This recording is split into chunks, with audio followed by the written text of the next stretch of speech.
ये कभी नहीं जान सकते कि मौजज़े कब और किन शक्लों में तुम तक पहुँचाए जाते हैं। इसलिए मांगते रहो, उम्मीद करते रहो, इंतजार करते रहो। जब तुम अल्लाह के फैसलों पर खुश होना सीख लेते हो तो वो तुम्हें भी तुम्हारे फैसलों से नवाज कर राजी कर देता है। वो कभी कभार तुम्हारे इरादों को इसलिए नाकाम कर देता है ताकि वो तुम्हें तुमसे बचा सके, क्योंकि कभी कभार तुम्हें भी खबर नहीं होती कि तुम अपनी जानिब किस तूफान को ललकार रहे हो।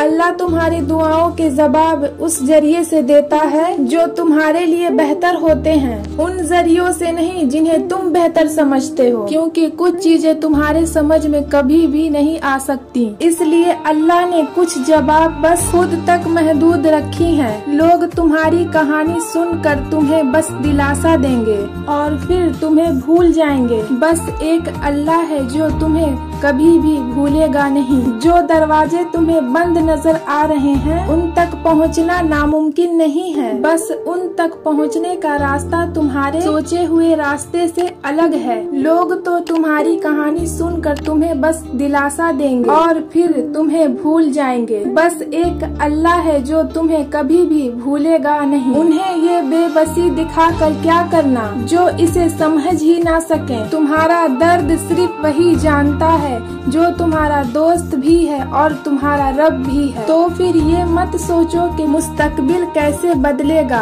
बल्कि ये याद रखो कि जिस लम्हे में तुम अभी हो तुम्हारा रब उस लम्हे को भी तुम्हारे अगली सांस आने से पहले बदल सकता है। ये भी तो मुमकिन है जिससे मायूस हो गए हो वो मौजज़ा ही तुम्हारा नसीब हो। ये भी तो मुमकिन है तुम्हारा नसीब इस आखिरी दुआ का मुंतजिर हो जो तुमने अधूरी छोड़ दी। तो फिर मांगो उस रब से हर वो चीज जो तुम्हारी नजर में नामुमकिन है। फिर वो अपनी करम की ऐसी नजर करेगा तुम पर, फिर सब मुमकिन हो जाएगा। ये उसी की तकसीम है कि वो कुछ को बिन मांगे ही अता कर देता है और कुछ की पुकार उसे इतनी पसंद होती है कि वो उन्हें बार बार सुनता है। तो फिर मांगो उसी रब से हर वो चीज जो तुम्हारी नजर में नामुमकिन है। कुछ चीजें तुम्हारे दुआ मांगने से पहले ही तुम्हारे मुकद्दर का हिस्सा होती है, लेकिन अल्लाह उन्हें वक्ती तौर पर तुमसे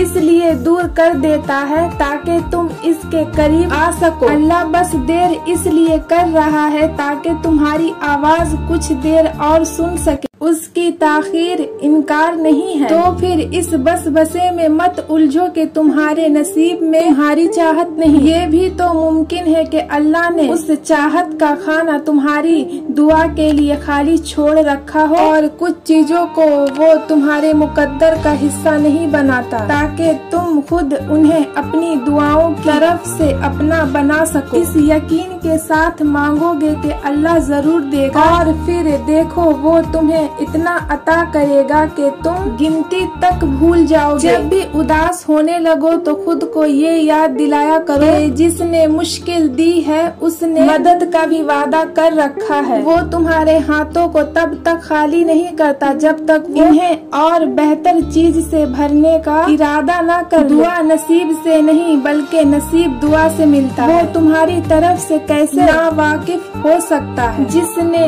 तुम्हारी तख्लीक से पहले ये फरमा रखा और हम तुम्हारी शहरक से भी ज्यादा तुम्हारे करीब हैं। और जिस दिन अल्लाह तुमसे राजी हो गया उस दिन तुम अपनी इन उदास आँखों से ही अपनी नसीब बदलना देखोगे और खुश हो जाओगे। तुम इन खोखले लोगों के आर्जी वादों पर तो यकीन कर लेते हो, फिर अल्लाह के सच्चे और दायमे वादों से ना उम्मीद क्यों हो जाते हो। जब तुम दर्द की हालत में अल्लाह को पुकारते हो तो तुम्हारी आवाज इन 7 आसमानों में तब तक गूंजती रहती है जब तक कुन नहीं फरमा दिया जाता। वीडियो अगर अच्छा लगा हो तो हमारे वीडियो को लाइक करें, शेयर करें, चैनल को सब्सक्राइब करें ताकि इसी तरीके की खूबसूरत वीडियो आपको मिलती रहे।